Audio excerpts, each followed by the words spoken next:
say it goes the way that we want. There's a lesson in the pressure and the way that we want. A certain as the passing of time of the rising of suns. It's not about what you became, it's about what you can become. And everything I used to think is not a matter of fact. Just don't break, don't be fake, and never sit back. And when they hate what you got, it's cause you got what they lack. And when you're dreaming, you can show faith to watching your back. This time I don't fake, won't look back again. My way makes mistakes and I won't back down. Watch it burn for the hell of it.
Racing isn't easy, but experiencing it is. iRacing puts you in the driver's seat with the industry's leading sim racing game. Drive on laser scan replicas of the greatest racing circuits from around the world. Go head-to-head against other drivers chosen by skill-based matchmaking to ensure competitive racing at every level. Compete across all your favorite series. In officially licensed cars, engineered to deliver the most accurate driving experience possible.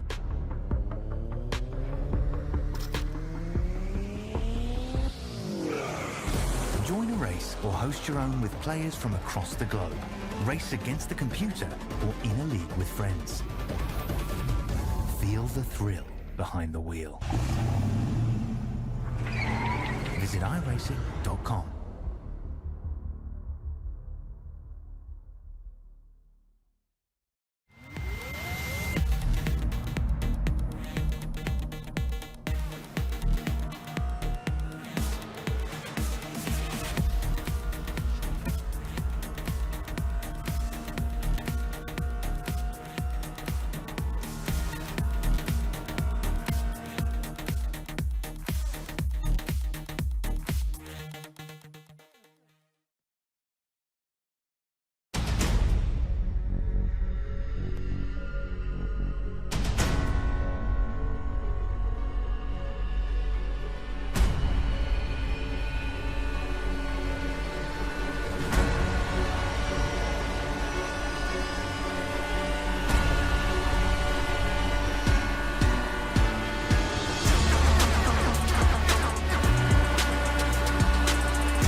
With just 2 rounds left to go, Diogo Pinto is in control of the INDYCAR ButtKicker iRacing Pro Series. But these next 2 races will challenge him in ways he could only dream about. The 2022 Porsche Esports Super Cup champion heads to America's legendary oval set on one thing, heading off to Nashville with a championship margin he can defend. And so welcome to the Milwaukee Mile and to a track steeped in IndyCar history.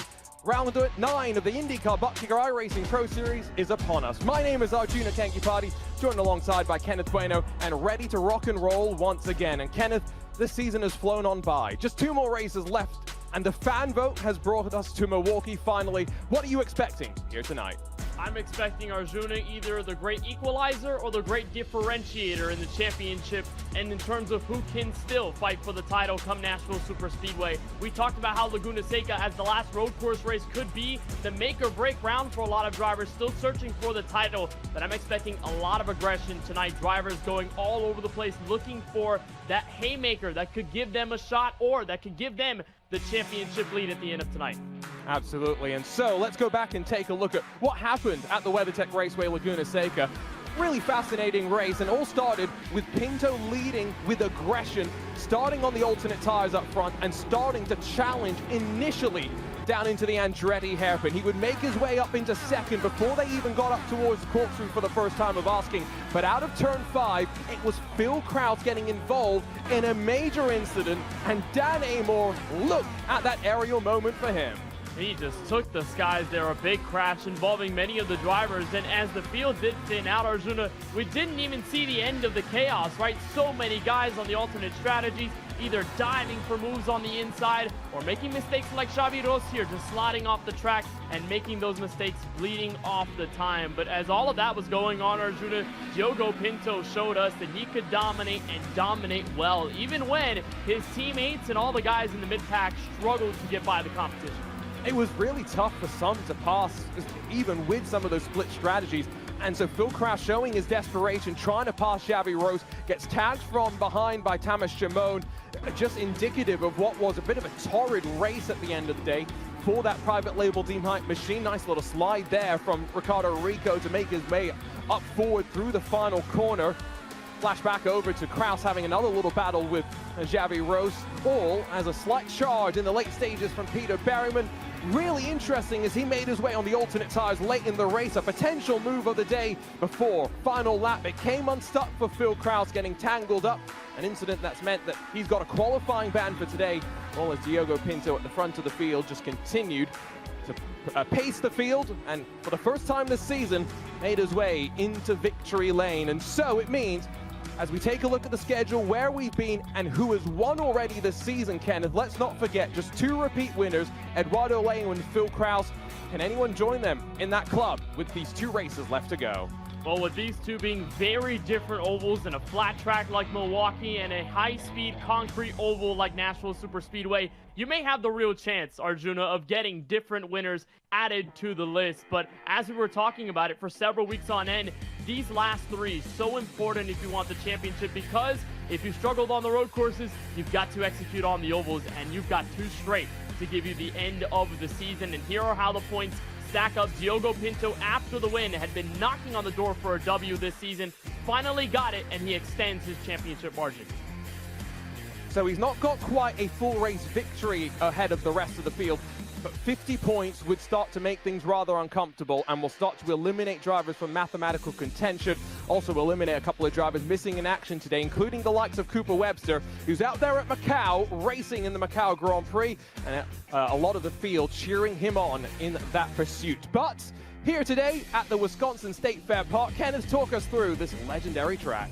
Well, this is the oldest track on the schedule. Opened back in 1903 as a dirt track that was paved in the mid-50s, but this has been an IndyCar staple for years on end. This track clocks in a little over a mile, about 1.63 kilometers. The banking in the corners, how close iRacing had to scan to it, they realized it was a 5-degree banking, not the more banking that they usually have on most databases. The 2.5 degrees on the front stretch that give you the run into the corners. It's a very flat track and a very rough surface, so we've already seen in practice several drivers hit the outside wall because they're hanging too much on the throttle. This track is all about discipline and being patient on the gas, because if you can do that, you can probably find yourself in a good place.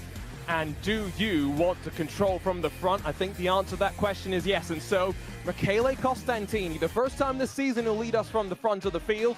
As we take a look at the starting grid presented by ButtKicker, can he put a season of disappointment behind him? He's got his former teammate Luke McEwen alongside to try and challenge, with Jordan Caruso and Dan Amor sharing row number 2. Florian Labigra, the best of the red line drivers, lines up alongside Robert Malechka, who will try and grab his 2nd win on the ovals in the private label Team Hype entry. Michael Gianni, Ricardo Rico, they mean feisty behind them on row number 4. Sam Coiter and Tamas Shimon, they make up the rest of the top 10, with Jason Brophy finally getting the best qualifying performance of the season, really. Now can he try and deliver in the race itself? Xavi Rose will be alongside on row number 6, trying to put some of the struggles from last week behind him. Elliot Veyron, he got a podium at Indianapolis. Can he bounce back as well after some struggles in the last couple of weeks? He's got Jacob Oster, Eduardo Leo, and Diogo Pinto, all for company. Championship leaders buried deep in the field. Gustavo Ariel, Jose Soria make up row number 9, before back to the edge of the top 20. Jeff Drake and Brendan Lichtenberg make up those numbers. David Toth, Sota Muto, small margins splitting these drivers before you get down to Adam Crane, returning for the first time in quite a while after his honeymoon. He's got Jaden Munoz for company. UC Katia, Phil Kraus, and Josh Chin make up the rest of the drivers. As mentioned, Phil Kraus, a qualifying ban, Kenneth, has got it all to do from the very back. But what do we have in terms of our ButtKicker race analysis for this 120-lap race? Well, we've got a little over 120 miles from the Milwaukee Mile, and the rules go the same way on this ButtKicker race analysis, Arjuna. It's an oval race, so we've got cautions like we've had the last several weeks with the other ovals in Gateway and Indianapolis Motor Speedway. We will have those single file restarts that will help the driver at the front of the field, but could impact the run to turn 1. Drivers still need to make that 1 pit stop through the race. We anticipate that these guys can go a little more than halfway, but can't go more than that. There are no tire set limits, and 45 miles per hour down pit road. That will mean a lot. We've seen plenty of oval races, Arjuna, come down to pit stops under green. So making sure you avoid getting a pit road speeding penalty, that could make or break a championship run tonight. And I'm thinking for Phil Kraus as well, that pit strategy is going to be crucial. We saw that in some ways at the Worldwide Technology Raceway. A look at the weather conditions where relatively cool on the track, sub 100 degrees Fahrenheit, courtesy of the cloud cover that we've got above the track. But it's that wind that's going to concern, especially knowing the flat nature of this course. Any small gusts slightly going to unsettle the driver. Be on top of your car tools, the ARB, the weight jacker that you've got here on the ovals. We'll send the pace car off and away, and we're hoping we're not going to see it for 120 laps. The reality is, who knows? We're in for something here. Penultimate round of the INDYCAR ButtKicker iRacing Pro Series, and the points leader Diogo Pinto's buried back in the field, but his main rival Phil Kraus buried at the back of the field. Up front, Michele Costantini looking to put the season of disappointment behind him. Let's go at America's legendary oval, and already Commando working together. Jordan Caruso's got the jump on Luke McEwen. Out of turn 2 they go. Dan Amore's going to be challenged as well by Florian Lebigra, but a tidy start down to turn number 3. Everyone's been good on the back straightaway. Remember, Dan Amore was the car that went flipping on the opening lap at Laguna Seca off turn 5, but he's able to hold on for 5th, and look at how the field fans out behind. There were 2 and 3 wide entering turn 4, and they were all over the place. Drivers searching for all of the position they can get, about 3 wide, further in the mid-pack, and Costantini says, bye-bye, I'm out of here. It's about half a second and more to the driver in P2. Yeah, he's singing bye bye bye right now. Not quite Deadpool dancing, at least just yet. This is the shuffling in the mid-pack where I think we're going to figure out high or low line what's going to work, but we don't even get really to the end of lap number 3 before we get a caution, and Phil Kraus gets tangled up in things. He's shot a part of the front wing. The rest of the car is still looking okay, but Kenneth, have the championship blows finally been brung to a halt for Phil Kraus. And that could be the dagger for Kraus's hopes at an INDYCAR ButtKicker iRacing Pro Series Championship. And it's the second week in a row to which we have a car take the skies. Adam Crane got hit by the pair of Williams Esports teammates in Jaden Munoz and Sotamuto and went up near the outside catch fence. But they catch Phil Kraus in it, who has severe front wing damage. And that may be it on the opening caution on lap 4. And well, what did I say at the start of the race? Hoping we don't see the pace car. I just had to say something. Do you believe in the curse of the commentator? Let us know in the chat. Not expecting to see too many takers down to pit lane, given that, you know, tires are not likely to have done much in terms of add to the wear. We'll take a look at what happened, though. I mean, it's at the very back. It's really difficult to try and make a decision. Adam Crane turns one of the Williams cars, who gets turned into another, and I think, as Kenneth described, it's on the bounce back that Kraus gets involved. Let's ride with Javi Rose. You'll see the 3 wide action is what creates the situation there off of turn 4, and Kraus had actually escaped the incident, swerved to the left to get away from it, didn't make contact initially, but it's the attempt to save the race car from unraveling out of control to where Kraus then kicks it to the right, and the car sails up to the outside wall, hence giving him some of that front wing damage that we noted. And that's a big problem when you get a ban like that in qualifying. After last week at Laguna Seca, you run the risk of finding yourself in an incident, even if you're that innocent bystander. So for Kraus, he's got a long road ahead of him if he wants to stay alive in the championship. He's got his car mostly fixed down pit road. Here's the look from further on back and how they all got collected off turn 4. And so here's where you'll see as well, Kraus has locked it down. The benefit's going to be, it could be as simple as just a front wing change. He has come down to pit lane, and indeed it's a 15.8 second stop for him. So he's been able to swap that out as the lights go off on the pace car, so we're ready to go. It will be lap 7 when we get back underway. Kenneth, it's not over for Kraus by any means. He's coming back down to pit lane, I think, to top off on fuel. He's going to be trying to do something different on strategy now. He's got to still believe. Yeah, but it means that the uphill battle just got a little more steeper, right? You look at even then the poor qualifying effort for the likes of Diogo Pinto and Eduardo Leo. That pales in comparison to what Kraus is facing now. He just came down pit road again with his teammate Joshua Chin. So at this point, He maybe didn't want to outstretch his hand to that wild alternate strategy this early in the race, but he's got to look to that back pocket, because now 6 laps in, all the way at the tail end of the field, it is not going to be easy. So they'll go long, see what they can do on strategy. Up front, though, it's Coanda 1 and 2. Can Costantini and Caruso work together once again to control this restart? We're single file here at the Milwaukee Mile. It's a bit of a hold. You can see the field concertinaing for a second before they punch the throttle, go racing once again. Not going to see too many battles on the restarts themselves. It's going to be, though, once that speed builds, that intensity builds. You can see behind already some drivers starting to get caught out, but at the end of the day, Kenneth, everyone just trying to get back up to speed. And at least get into somewhat of a rhythm. When you have a caution that early in the race, it slows you down, and obviously everyone's on the same playing field in that sense, but you don't have that chance to settle into the muscle memory that you can easily build on these road courses or the ovals, not like the road courses that you have on the schedule, as Veron makes the move on Xavi Gross. That was the battle for P12, but you're also seeing how these guys are managing the lines at Milwaukee Mile. It's very different from some of the ovals that we've anticipated earlier in the calendar. You sort of have to arc the car up high. You got to find that apex in the middle and make sure the car doesn't wash up too high off of the outside banking and get into the outside wall. So you've got to be really careful in that sense as the battle for 7th heats up with Malechka up front in this group. And we talked about Malechka at Gateway, remember, being one to watch long-term in terms of tire preservation. He's gone up high. That could be able to benefit him later. He's the one with the most experience on the ovals now inside of the top 10. Of course, the double iRacing Indy 500 champion from 2024. He's also got Jacob Oster up inside of the mix, though.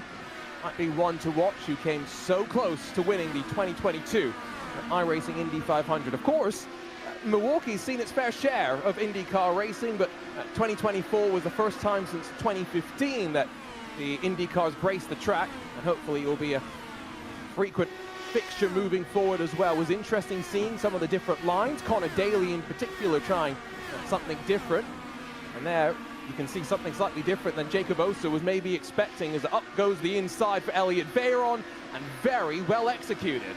That's going to be the ploy there, Arjuna, is get the car down low, find the car up high, and just slightly get in front of them. Slide up in front of the other car. By the time you exit the corner, it does scrub off a lot of speed, and we'll probably see as the run progresses under green, the tire wear start to really eliminate those types of moves, because you're really squealing the right front tire, and at some point, that's going to reach a cliff, and you won't be able to make moves like that. But as you can early, guys like Janie and several others in the field want to arc down low and then escape up high just so they can give the dirty air to the traffic behind. And for Jacob Oster, I mean, we've seen glimmers of him at the oval tracks. A 5th place at Iowa, which up until now is still his best finish of this 2024 season. He's been looking to get back to that magical moment for Team I5G where they can find those finishes, and he's watching the Coanda machines go side by side up front. Veron seems to be on the move early.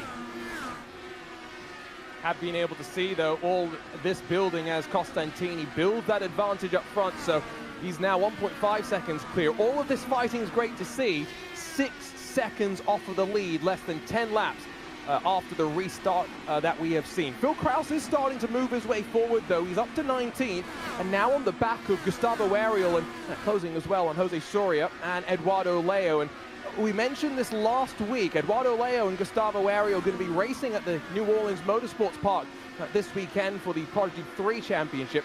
And so they've actually had to go out and race on rigs that have been set up by Williams Esports, Kenneth. And I was talking with Eduardo very briefly. You can see a picture of the rigs there. He was saying that he was struggling a little bit, not necessarily the same rig that he's got at home. But this is the reality. He's second in the championship, and he's fighting to stay in contention.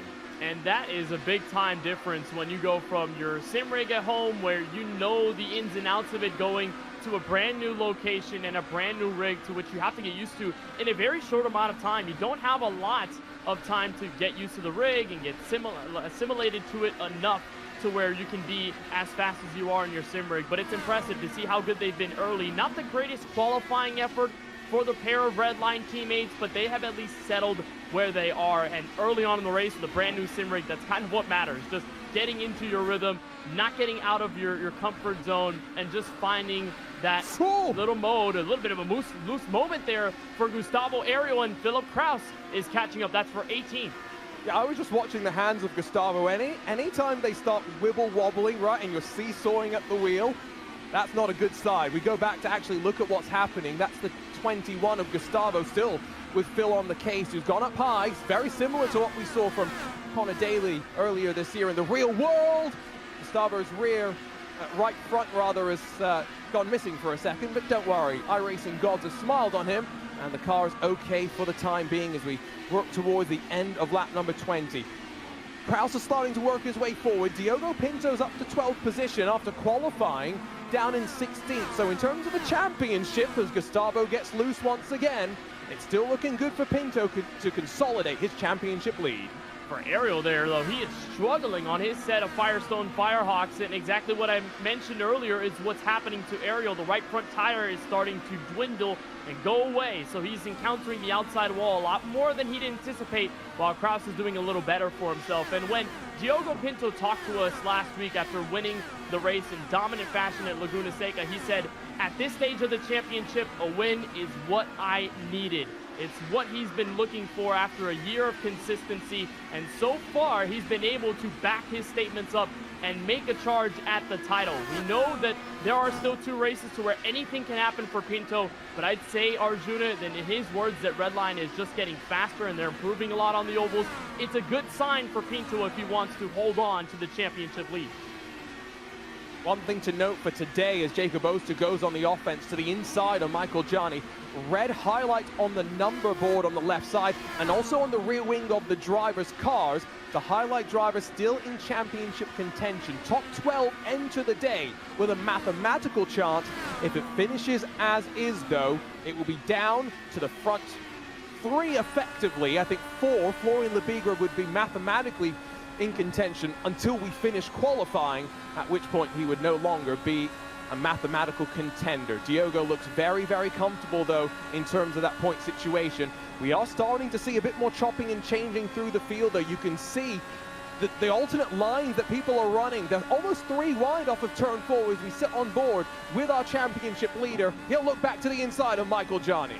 We're seeing 2 different ideologies at play here, right? With Pinto, you're looking at the similar inside line, which a lot of people counter as the shortest way around the racetrack, the best line to run here at the Milwaukee Mile. But the counteract is that you will wear the right front tire by getting off the corner and getting into the gas too early. But when you look at a guy like Michael Janney, he's trying to eliminate that right front situation. He's trying to arc the car a little earlier into the corner to where he can get out a little lower than usual and save a bit of that tire. It's not working for him in the battle against Pinto, but over the long run, and if we end up going past 35 or 40 laps under green, that middle line with a little more rotation and a bit more patience at the apex could be the line that you need to run, especially as the energy goes further into that bottom lane and it becomes more slick.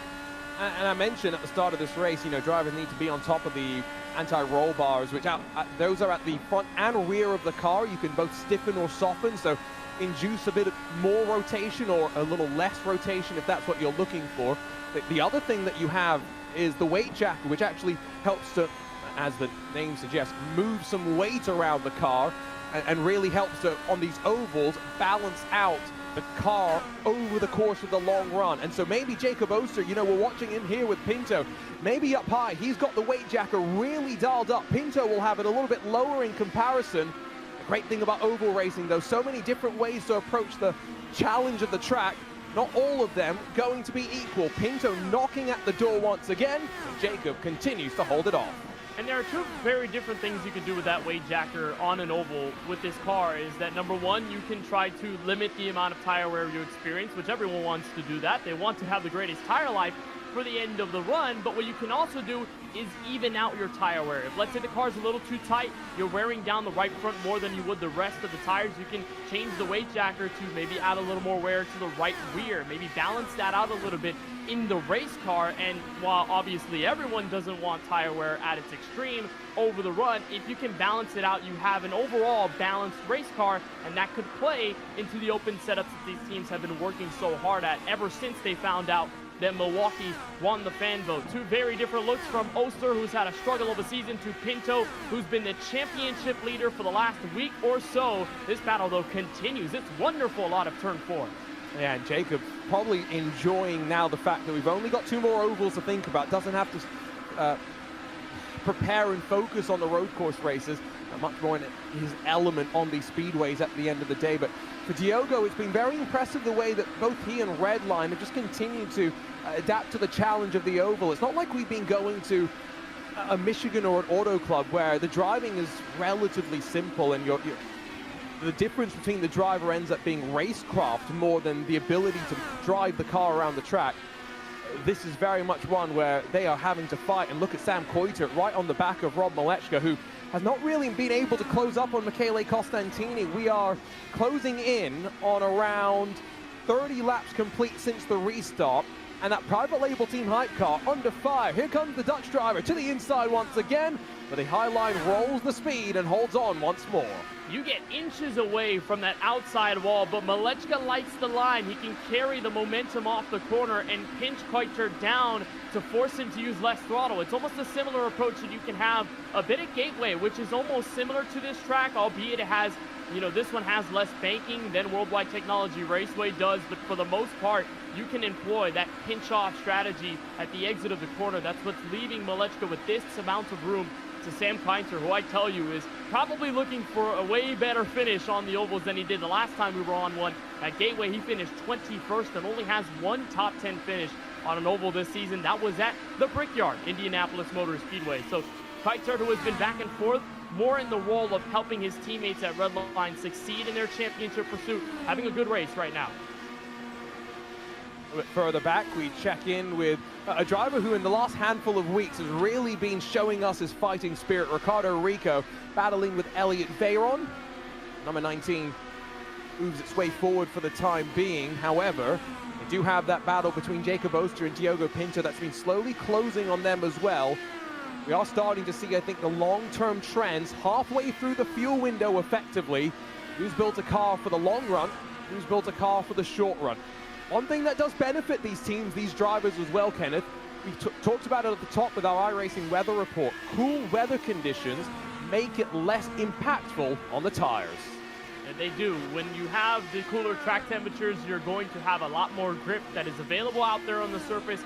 And while this track isn't as hot as it can be, it's still at a 102 degree temperature overall. So you're looking at a pretty cooking track temperature to where the tires probably will be, you know, hurt a little more over the course of the run, but it is better than what these guys probably anticipated with all of the cloud cover that we're seeing in this sim. 2 different drivers that are right next to each other in the point standings, by the way. You're looking at the left side of your screen, Arjuna, and you see all of the drivers highlighted in red. All of them have the chance to get a championship. They're within at least 98 points that they can get over the next 2 races from tonight in Nashville Superspeedway.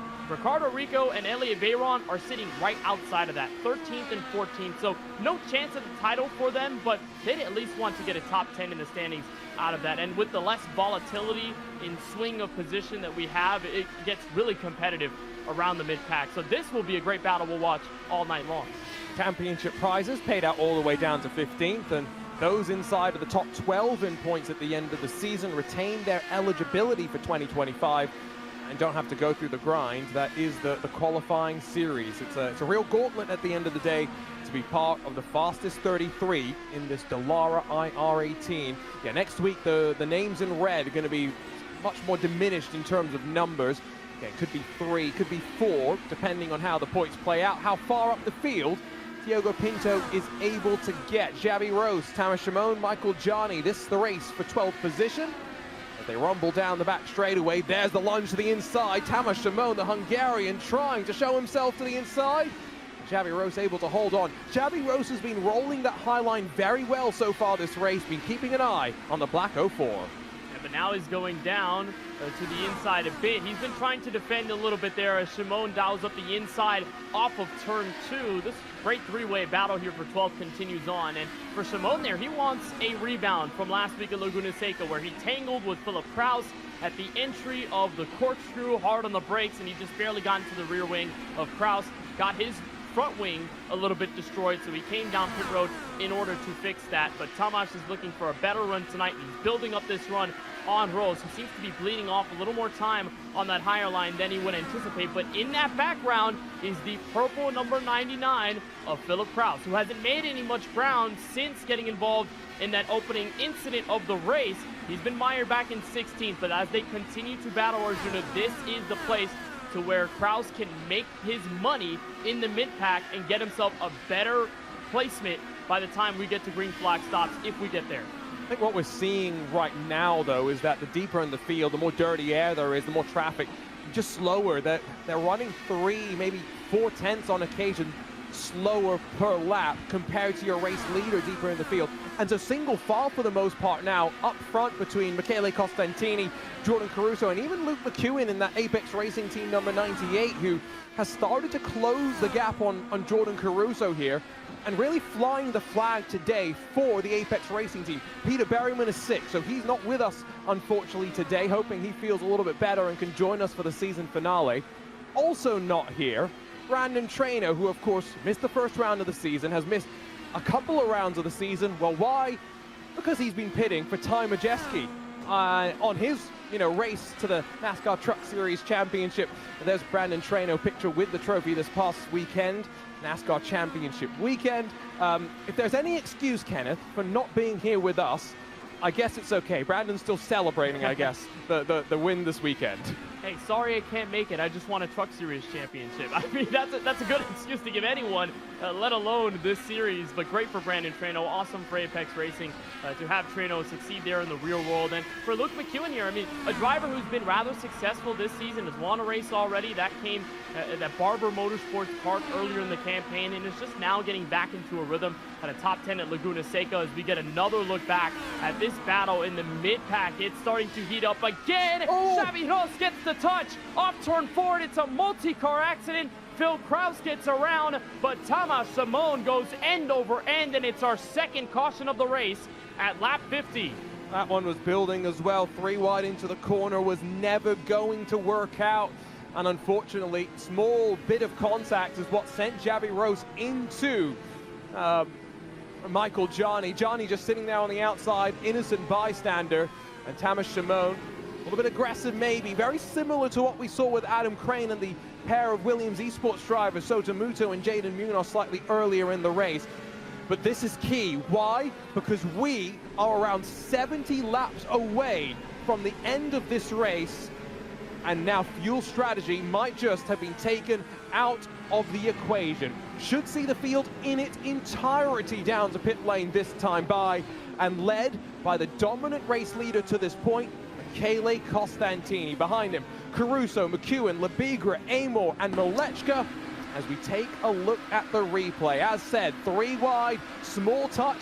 Michael Johnny on the outside, the innocent bystander. And Kenneth, this time, Phil Kraus gets through safely.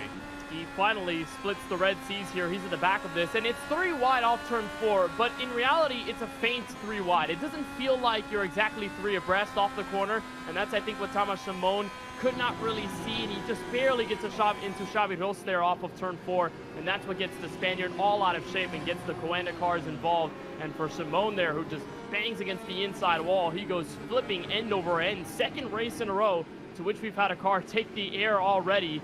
And for Simone, that's his race over here tonight from Milwaukee. But what's interesting about this strategy call is that, don't look now, these guys are on the edge of the fuel window. Maybe not confirmed that they can make it all the way to lap 120. And here come the red line cars in this time by.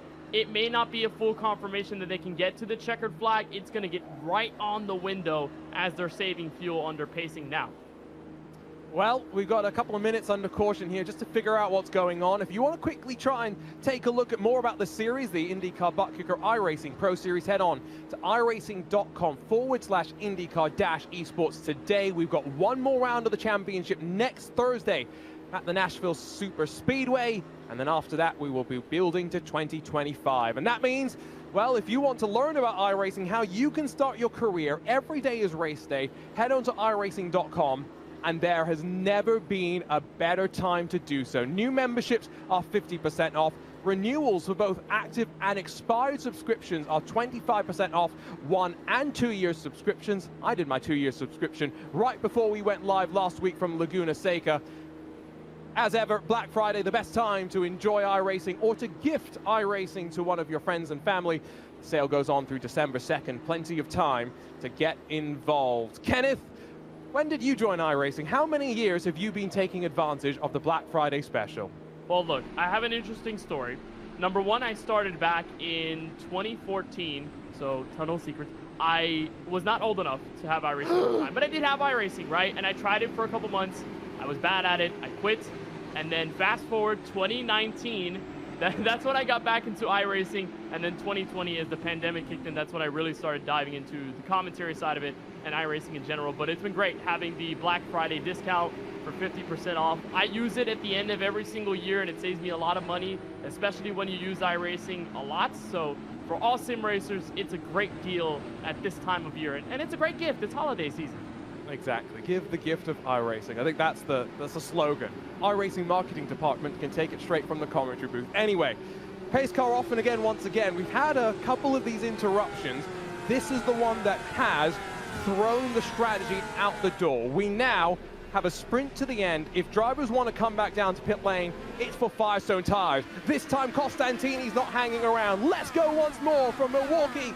Could be as little as 25 more minutes of racing. The field is also down to 19 cars left on the lead lap.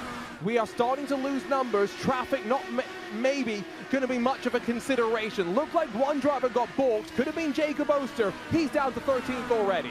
And he had some right front wing damage in turn. The contact with the Ricardo Rico in the middle of turns 1 and 2 is what got him out of shape, so he may have to pit, and his race, at least if this one stays under green, could be in jeopardy. We're almost 3 wide. Malechka trying to hang on to P6 as Veyron dials up the inside, fakes it out, and it's almost 3 wide at the entry of turn 3. Kaiser trying to punch his way into the top 6.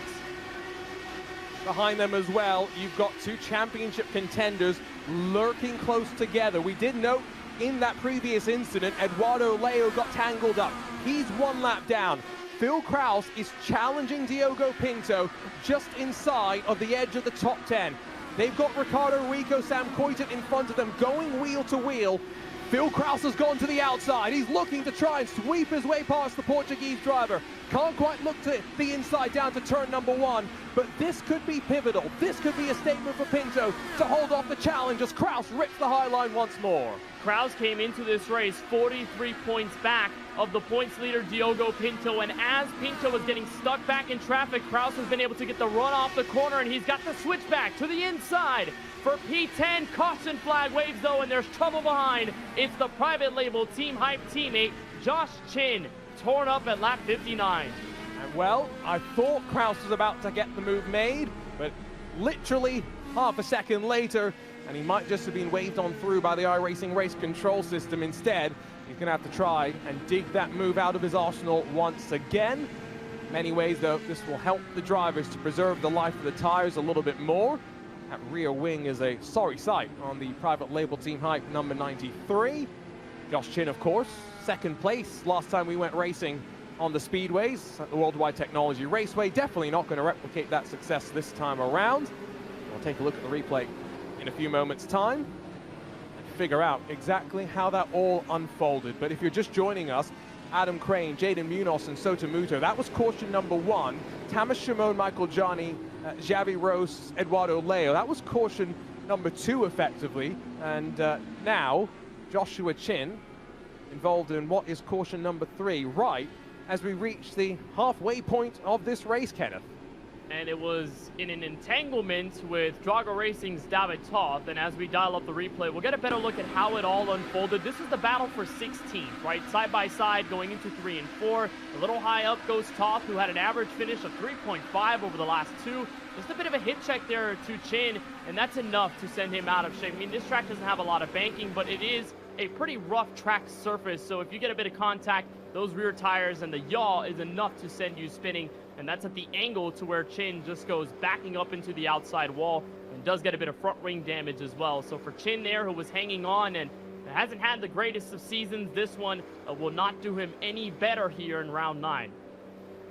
Mentioned it slightly earlier, championship prize pool goes all the way down to 15th, but they're fighting for their share of $50,000. Diogo Pinto right now has got the check provisionally with his name written down for $20,000. Do we need to get the eraser out, or will that check be mailed off to Portugal? $12,000 for second is nothing to sniff at as well. And again, down to 15th. At least there is something for all of these drivers to be fighting for. So, as we get ready to go in these final 60 laps of the race, 114 laps from Nashville as well next week. We're into these closing stages of the championship. You know exactly what they're fighting for. And one more driver who's not here today, we mentioned it briefly when we were rolling through the starting grid, but Cooper Webster, Kenneth, a driver at one point that was leading the championship, has missed a couple of rounds. Why? Because he's racing this weekend at the Macau Grand Prix. And so this is actually going to mean for Cooper, he is going to, I think, drop outside of the top 12 in points. However, let's be real, he has been given a monumental opportunity, and as much as we would have loved to see him, we're watching on from the sidelines and cheering him on as well. Yeah, we're wishing the best of luck to Cooper Webster and his endeavors for the real life. I think it's always great as an excuse to miss an iRacing race if you're out there racing in the real world. And that's the goal of the sim, right? Is to get the top sim racers in the world, give them a shot at racing real life race cars. And more often than not, they do a whale of a job behind the wheel of a real race car. Plenty of stories we've seen from the racing side of things, but he is close to getting bumped out of the prize money. And for Webster in a quick championship, became one of the Titans and all of a sudden fell down back to earth, and we're in this conversation now about his teammate Pinto potentially getting the title if he can hang on. But great for Webster there, but we'll see what happens with the rest of the title contenders, because we know with David Toth being involved in this incident, technically it'll back him up a little bit inside the top 15, and that is a pretty competitive area for the prize money. And don't quote me on this, because never trust a commentator's math. If this finishes as it is, I don't want to say Diogo Pinto has wrapped up the championship, but remember, you get 5 points for just starting the race. That's all you need to do. Start the race and you get 5 points. We are so close to Diogo Pinto getting to 49 points, the magic number at which point it's done. We don't care what happens at Nashville. We've still got 57 laps to go, though, here at the Milwaukee Mile. What is going to happen? Pinto and Kraus, 10th and 11th. Up front, Costantini once more punches the throttle, and we're racing once again. Keep an eye out on Dan Amor, who's been quietly just sitting there in 5th position and biding his time, maybe looking to try and go on the offense at some point. Behind him, Malechka's been unable to make any inroads as well. Single file down to turn 3.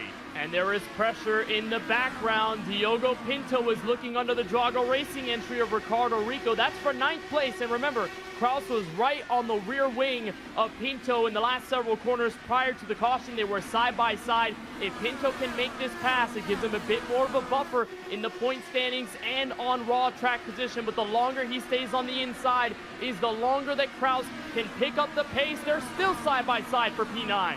And again, 49, the magic number. Though, one thing that Pinto cannot afford, Captain Consistent, can't get involved in an incident and sit down in pit lane. Phil Kraus, though, will take it 3 wide as they run off of turn 2. Has to now cut back to the inside and run his way to turn 3 with a championship potentially on the line. It's Pinto that backs out. He knows he has to. Kraus is going to shrink the deficit to 40 points. He's got 54 laps with which to play to try and get to the front and to try and keep the championship hopes alive going into Nashville.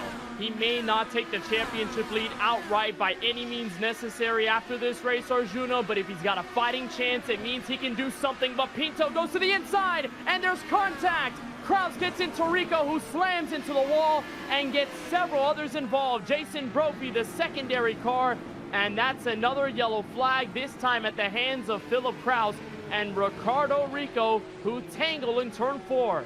Now, I would love to see that again, because what was it that I was mentioning to you before we started, Kenneth?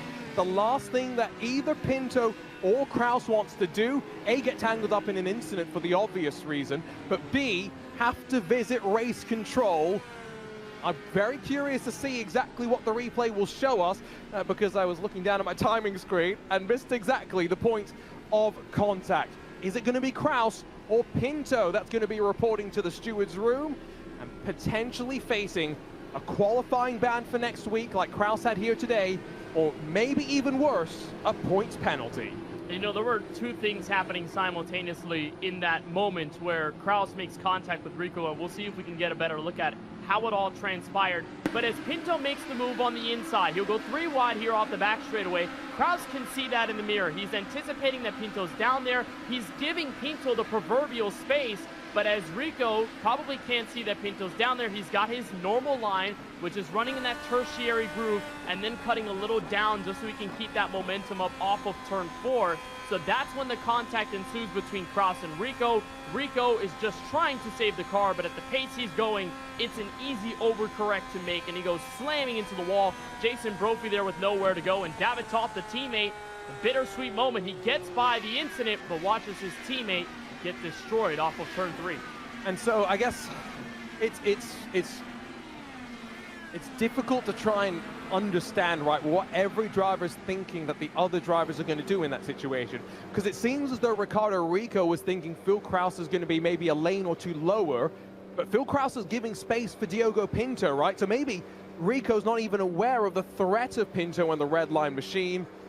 Reality is, though, we slow things down one more time. I've got to say, this has been the race in which the team at Dallara having to repair a decent amount of bodywork and whatnot. And if you're in the market for used IndyCar parts, like I tend to be as well, a pretty decent market at the end of this race.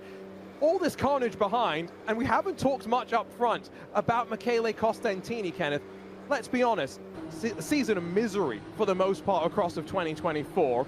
Puts it on pole to start this race off, and it's good we haven't talked about him so far because he's been staying out of trouble. Yeah, we're escaping the commentator's jinx, and I hope that it doesn't happen for the next 51 laps, give or take, until the checkered flag. But Costantini has really ramped things up over the last several races. The first 4, he could not find a finish, you know, inside the top 10, or at least inside the top 5. And then for the last 4, 3 of them are top 10 finishes. So it's been good for him. And we'll note that Black Friday is coming up again through December 2nd. Arjuna, I'd say that if you're Costantini, he wants to reap the rewards of this race. Maybe he can renew his iRacing membership if he hasn't done so already. iRacing.com, Black Friday, the link to learn a little bit more. New memberships 50% off. Never been a better time to jump into the world of iRacing. I'm going to put you on the spot here, Kenneth. We've got 49 to go at the line.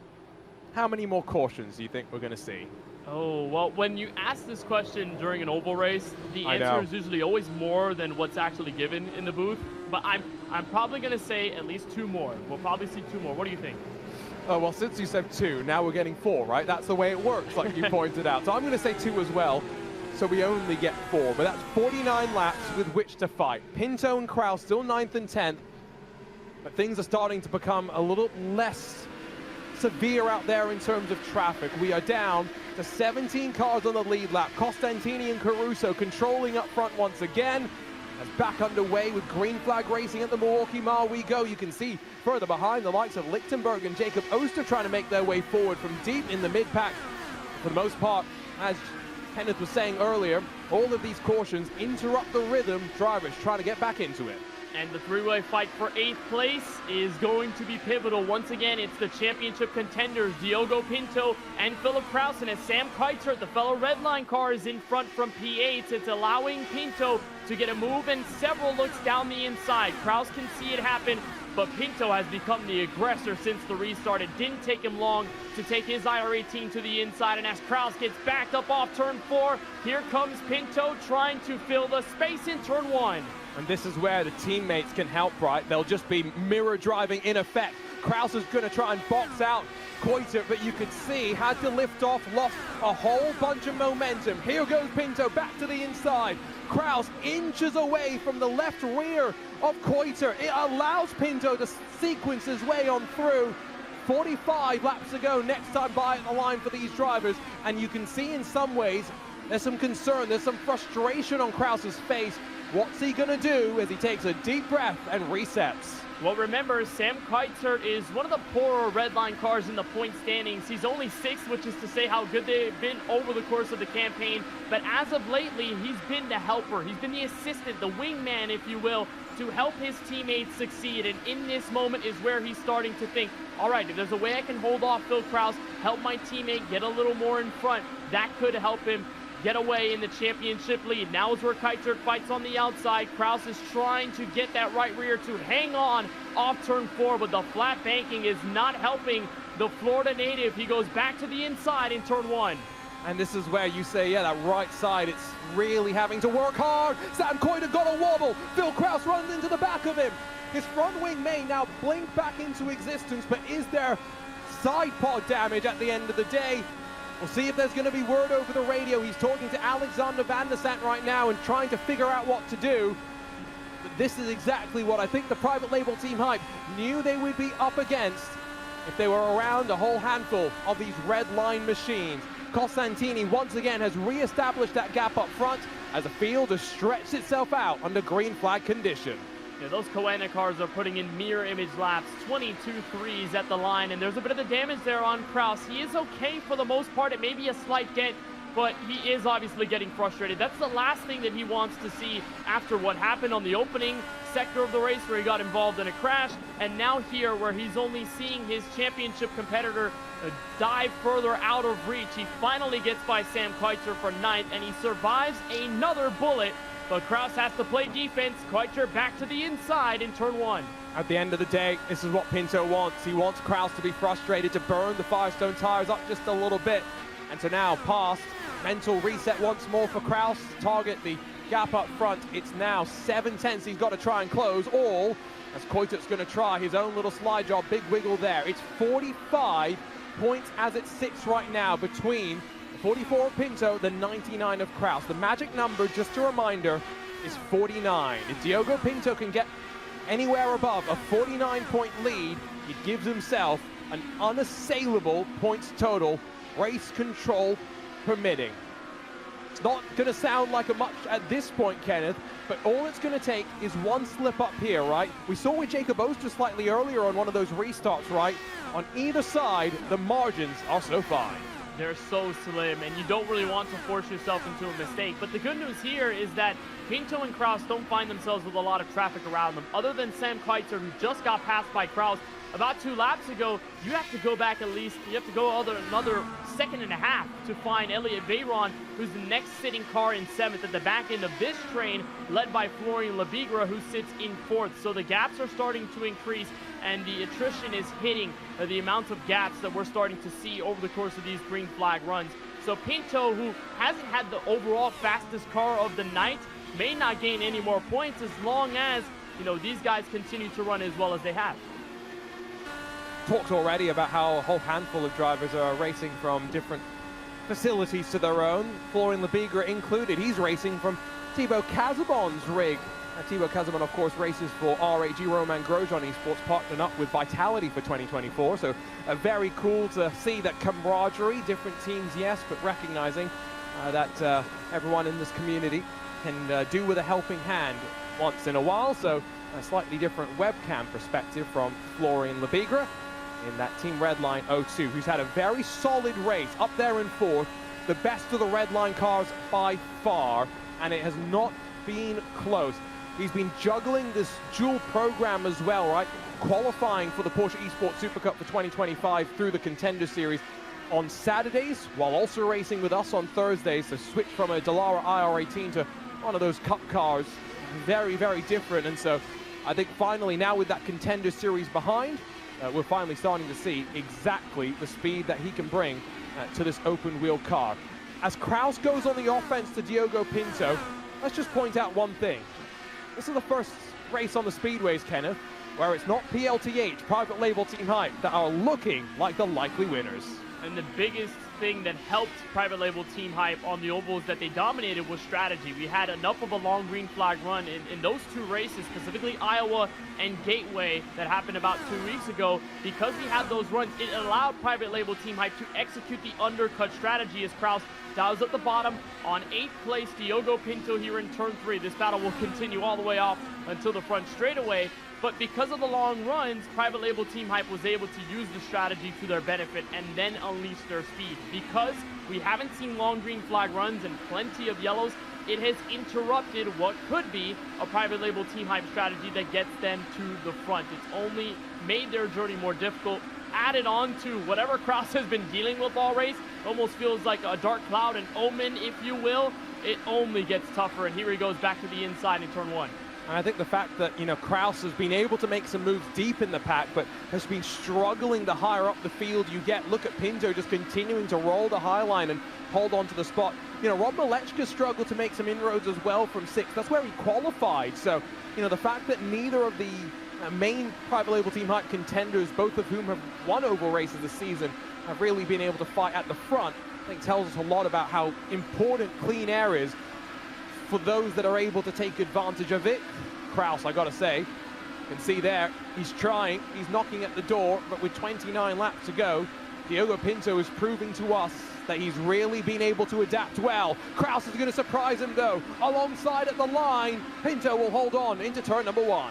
And look at how this deep in the race, Arjuna, you're seeing a switch of line ideas between these two. At the early jump of this race, Kraus was that man on the high side. Pinto was faithful to the bottom, but as this track has gotten more energy down on the inside and more rubber, it's in turn gotten more slick. So everyone's starting to migrate several lanes up the racetrack, and it's helping Pinto now, while Kraus, who's trying to be aggressive, has been diving it down low. Could this be the clearing move in 1 and 2? I think he's got it off of turn 2. Yes, he does. Philip Kraus to P8. And this is where Pinto's going to make the right decisions at the right time. That's him just putting the pressure, the mental mind game being played out here at Milwaukee. He knows at this point, he's shown Kraus he can hold him off for an indeterminate amount of time until Kraus got desperate. Going over to Nashville, knowing that the points lead is looking not insurmountable, but as large as Diogo Pinto could hope for, I think now he will settle in, 26 laps to go, and just get to the end with some teammates behind him. Remember, Sam Coita and Gustavo Ariel not going to push him. It's now on Phil Kraus. How far forward can he get? Can he pass Elliot Veyron? Can he pass Rob Malechka? Can he bring the gap under 40 points? Well, Veyron and Malechka have been fighting side by side as of late, because Veyron is starting to get on the red button, right? He's trying to make a position, and he's nearing the outside wall, and so is Malechka. They've been all over the place, and that only will help Kraus. Now that he's single file and in mostly clean air, he can start to work more on his more individual run versus trying to worry more about what Diogo Pinto is doing on the racetrack. And as these two continue to go side pod to side pod, Kraus is only gaining time. The last lap by, the two drivers in 6th and 7th, 3/10 slower than Kraus on the racetrack. And remember, Sam Coita was helping Diogo Pinto slightly earlier. This is where Rob Malechka can maybe help Phil Kraus slightly, right? If he can pass both of these drivers and then start to look forward to Dan Amor. If we get a late race restart here, who knows? Phil Kraus is not maybe looking at a race win. He's thinking about a top 5 and the points that are associated with that. Once again, Veyron's going to shimmy down low. He's got so much experience on the road courses, Veyron, in the real world, in open wheelers. Ovals are a little bit more of a blank slate for him. He's still learning as he goes. To get that podium at Indianapolis really boosted his confidence, and it's helping him to make some of these attempted moves. They're not all sticking by any means, but he's definitely putting the pressure on. Look at the gap that's built up to Dan Amor. Once more to the inside, but Phil Kraus within a couple of car lengths out of turn 2. He just don't have the grip down there anymore, and give credit to Kraus for staying adamant to the inside lane, just because it's been so tough to get the throttle in off the corner. You're seeing guys getting down to that white line, nearly that yellow curb, to find a little more grip on the left side tires, get themselves a little more rotation off the corner. But if they can't get it down, then they can't get it down, and that's only going to lose you a lot more time, especially if you're in a fight with another driver. And how about this? Jose Soria, who finished on the podium last week at Laguna Seca, was super elated to get his first podium of the year after what was a really, really rough season up until this point. And Brendan Lichtenberg, who's also had a rough season, them going side by side. It's been great to see them, and this is inside the top 15. So good points on the line for them too. That bottom of the screen, there was a big old slide behind Lichtenberg for Soria, who Soria has competed in a whole handful of iRacing Indy 500s, usually of the fixed variety. And we've seen him over the last 3 years just get more and more confident on the ovals. Top of the screen, you just saw an outrageous move from Phil Kraus. Definitely assisted by his teammate Rob Malechka, that's for sure. And he's now got 6th position to himself. These are valuable points. That now championship lead that Pinto has will be cut below 40. Veyron's going to drive it down low, box out Malechka through turn 4, almost hip checks him into the wall. I think they got away with that confirmation. Right side of the screen, Phil Kraus, 37 points back and starting to sniff for top 5. But his heart almost skipped there for a moment as Veyron sent it into turn 3. There were probably some inches between the front end of Veyron's car and the rear end of Kraus's machine. It got so close, but thankfully Malechka has held Veyron off, and Kraus now can focus on his own run. It only is going to get tougher to catch up to the competition just because none of them are fighting with drivers on the racetrack, but keep in mind the leaders are approaching and have already started to blend in to the lap traffic scene. It's not a lot of cars, it's about 2 or 3 max, but as the field continues to envelop the lap machines, it's only going to get tougher, and it may back up guys like Phil Kraus down the run.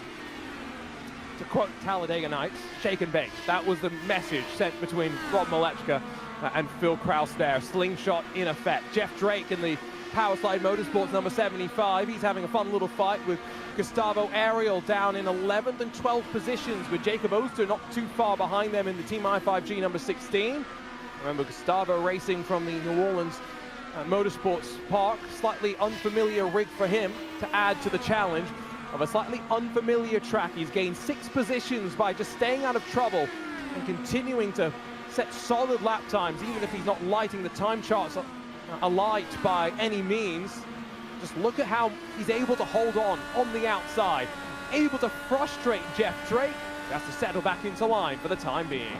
And I'm sure Jeff Drake really wants to be in this situation and is happy that he's here because he's only had 1 top 10 this season, and that was courtesy of Worldwide Technology Raceway at Gateway. But this, as it tracks now, if we stay like this with under 13 laps to go, will be his 2nd best finish of the 2024 season. So Jeff Drake definitely wants a high note at the end, and obviously when you see a car like Ariel in front, you want a little more. Drake is going to send it down into turn 1, and I think he also likes that the battle for P9 is, or the battle for 10th, it looks like that's a lap car that Kaiser's getting by, will slow him down just a little bit. So it will help Jeff Drake just a tiny bit when we get down to the run. Yusuke Katia, I do believe, him and Eduardo Leo, the only 2 cars still circulating, laps down, 17 cars left on the lead lap. Phil Kraus has gained 20 positions so far. Remember, qualifying ban, had to start from the very back, and he's done basically all that he could. Remember, involved in an incident in the early stages, lost part of the front wing. He's been involved in a couple of close shaves as well. He needs a caution right now. He needs to be able to be given that chance to try and close up to those front 5, because I think as it stands right now, time's running out, 10 laps to go at the line. Phil Kraus is going to have to settle for 6. And Arjuna, this seems to be the comeback drive from Kraus that we expected out of him at Laguna Seca last week, and probably one that he wanted to have at Laguna Seca, where he started in the midway portion of the field, had some troubles there with Thomas Shimon getting into the rear end during the corkscrew, and several other close calls with Xavi Ros. But Kraus tonight has done what he couldn't do at Laguna Seca, is move through the field despite all the obstacles, play smart, be aggressive when it matters the most, and be conservative.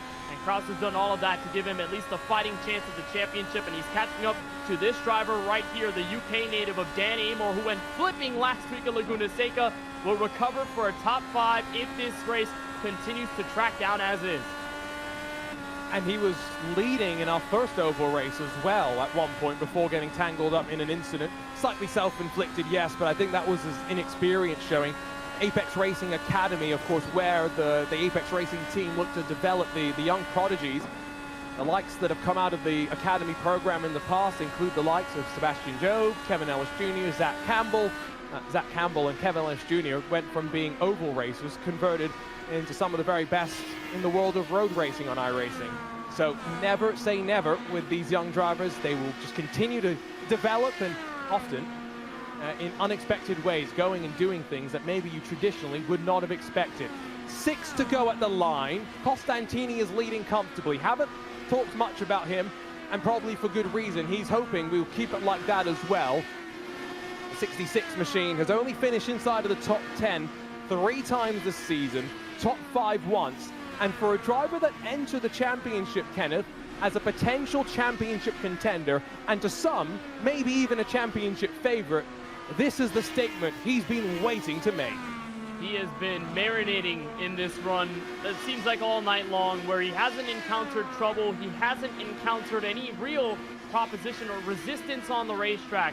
He has been stellar from the drop of the green flag tonight, and as I mentioned it, the last 4 races, 3 of them top 10s. He's starting to ramp up that consistency and put it into Costantini mode, the one that we've been accustomed to seeing over his illustrious sim racing career.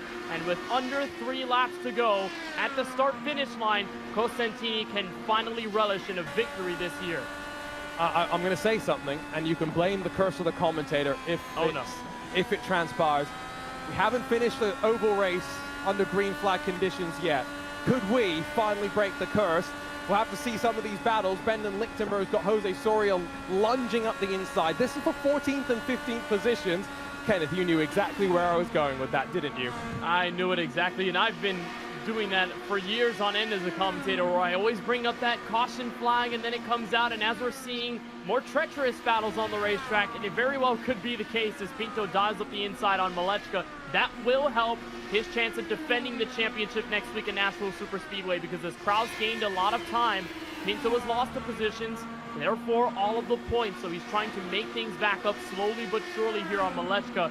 And then back where Elliot Bayron was, I believe he picked up some front wing damage, so he's just nursing the race car until the end, while Jeff Drake and Gustavo Ariel have been going at it as Costantini takes the white flag. And this, I think, is just indicative of Malechka's struggles on the tires. But up front, I can't wait for this expression of emotion. The season of disappointment, the summer of disappointment, it's finally come to a close. The statement that Michele Costantini's been waiting for. Victory lane here in America's legendary oval in the INDYCAR ButtKicker iRacing Pro Series. What a drive by Costantini, and a race where finally he does not encounter any type of drama. Had a fast car in qualifying, had his teammate in Caruso behind, and Coenda puts on a clinic here at Milwaukee. 1-2 finish for both of those drivers, a wonderful job, and Costantini, I mean, that look said it all there as he crossed the start-finish line. A win that he's been waiting for ages, and he can finally celebrate as an INDYCAR ButtKicker iRacing Pro Series winner. I think this interview is going to have some emotions as well, and this burnout's going to have some meaning to it. Michele Costantini at one point wasn't sure whether he would compete in this series. It's early in the morning for him. It's been an emotional roller coaster to say the very least, but a moment he's been waiting for, this ButtKicker winning moment, as he celebrates and turns it down in victory lane. Great day for Coanda as well. Jordan Caruso grabbing that second place, and really for a team that have not made their impression on victory lane so far this year, it's been a while, but they've finally been able to do so. 1 and 2 for the purple and orange. Costantini leading his teammate Caruso as we finally finish one of these speedway races under green flag conditions. Luke McEwen, the sole representative for the Apex Racing team, third, and a very well-earned podium to say the very least. Florian Lebigra leads the red line contingent, fourth at the end of the day for him. Dan Amor up in fifth, just fends off the challenge from Phil Kraus in the closing stages, who makes his way forward 20 positions to move his way up to sixth at the end of the day. Diogo Pinto, Rob Malechka, 27,000 split them at the line as Pinto holds on. Coiter and Drake make up the rest of the top 10. And then only 6 more cars scored on the lead lap. Gustavo Ariel, Elliot Bayron, Jacob Oster, Jose Soria, Brendan Lichtenberg, and David Toth. Josh Chin's 1 lap down. 2 laps down for Eduardo Leo and Yusi Katia before you get to the graveyard. No other way to put it. Ricardo Rico, Jason Brophy, Javi Ross, Michael Johnny, Thomas Shimon, Adam Crane, Sota Muto, Jaden Munoz. Did see our fair share of cautions today, I think it is fair to say. And well, a couple of those drivers not even getting 3 laps in. 27 started, 16 finish on the lead lap. And this track, known for its toughness, did not relent. Down in victory lane, though, one driver that's been waiting for this winning moment is Michele Costantini, standing by with Kenneth Bueno. It's a track that takes a lot of relentlessness to finish well at, and Michele Costantini, probably the most relentless driver of the field. Michele, welcome to victory lane for the first time. How meaningful is this win coming now, especially after the trials and tribulations you faced this year? of a season it's been, and how relieved I am of getting to victory lane at least once this season. You know, I have worked very, very hard this week. I feel like we had a really good car, but yeah, honestly, it just feels so good after such a terrible season. And this is also a product of your team, Coanda, getting hard to work over the last 3 weeks, especially in qualifying, to give you guys at least a solid start for these kinds of races. What has the chemistry and the teamwork been like in this series over the last 3 weeks to give you guys such great qualifying efforts and to give you guys winning cars today? Yeah, lately we've actually been pretty good in quali for sure. I think we got pole for the last 4 races or something. But yeah, it was a good effort again, and you know, I have to thank everyone in the team and everyone else also who supported me and helped me throughout this season and prior. So yeah, thanks to everyone. Well, I know over there in Italy it's early in the morning, but the celebrations will ring in until the early morning hours and further down the line. Michele, congratulations on your first win of the 2024 season, and we are happy to see you at Nashville Superspeedway next week for the championship finale. Thank you very much. Michele Costantini wins it for Team Coanda. His teammate, Jordan Caruso, comes by in second. Jordan, well, last week was rough. After the corkscrew this week, you have a much calmer outing. What was it like from your view? Yeah, honestly, just a massive thanks to Michele. He put in the work into the car. I was not expecting to be this far up because in practice I was quite a bit off Michele, but he was just rapid. So yeah, massive thanks to him. And yeah, he really deserved the win after the championship he's had. But yeah, pretty boring race, but I guess it was, yeah, it's good when you're in second. So yeah. Well, sometimes the uneventful races turn out to be some of the best ones, consistency-wise. This is your best finish on an oval this season, which is to note. Now you guys head into Nashville Superspeedway, final race of the season. What do you guys try to put forward there to try to get another win? Yeah, I mean, just got to put the work in during the week. Honestly, like still on the oval side, I don't really know what I'm doing. So, but yeah, you know, we've got Michele there and a few of the other guys who are good with the setup. So yeah, I'm just gonna try to, I guess, put in another solid quali lap and hopefully a good result, and yeah, see where we end up. Well, hey, it's all coming together right now, which is always good to see. Jordan, congratulations on the P2 tonight. We'll see you at Nashville Superspeedway next week. Thanks, guys. Jordan Caruso finishes in second, and another uneventful race for Luke McEwen, who joins us now in third place. Luke, you are the only Apex Racing car in the podium here. We know that Peter Berryman, your teammate, unfortunately couldn't make it tonight. We hope that he's feeling better. But how would you describe your race tonight from Milwaukee? Yeah, I mean, as you said, it was quite uneventful, but had the car for pole, but just didn't hook it up, and that could have made, you know, obviously a big difference. Because it was due to the conditions. I think it was just really hard to overtake, basically. And our car, our long run pace was probably our advantage over the guys in front, and obviously there's a lot of caution, so just couldn't quite get to that end of stint pace. But yeah, overall, I'm pretty chuffed with a podium, yeah.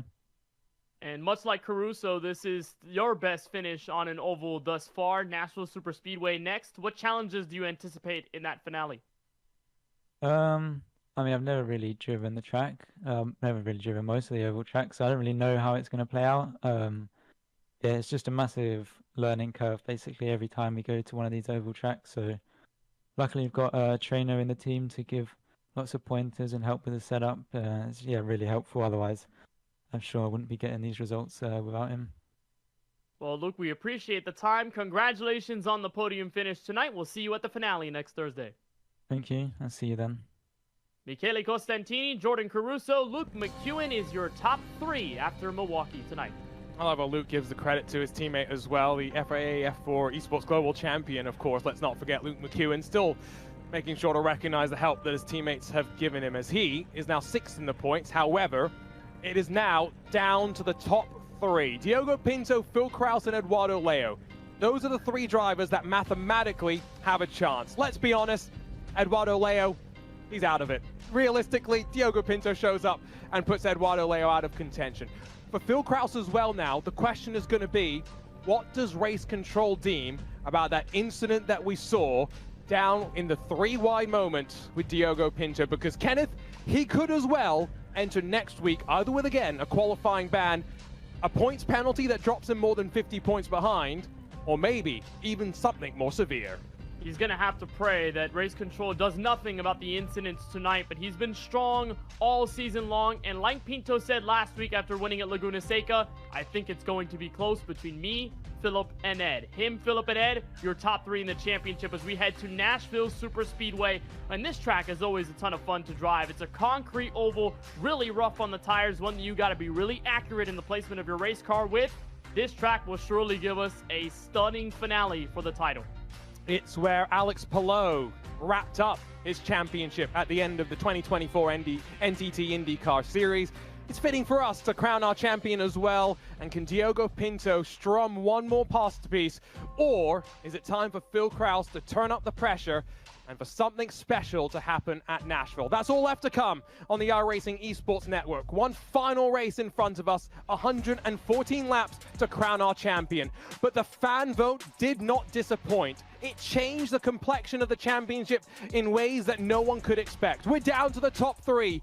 And it's time to crown our champion. For the team behind the scenes at iRacing, thank you so much for joining us. Kenneth Bueno, Arjuna Kankipati, looking forward to our championship showdown from the Nashville Super Speedway.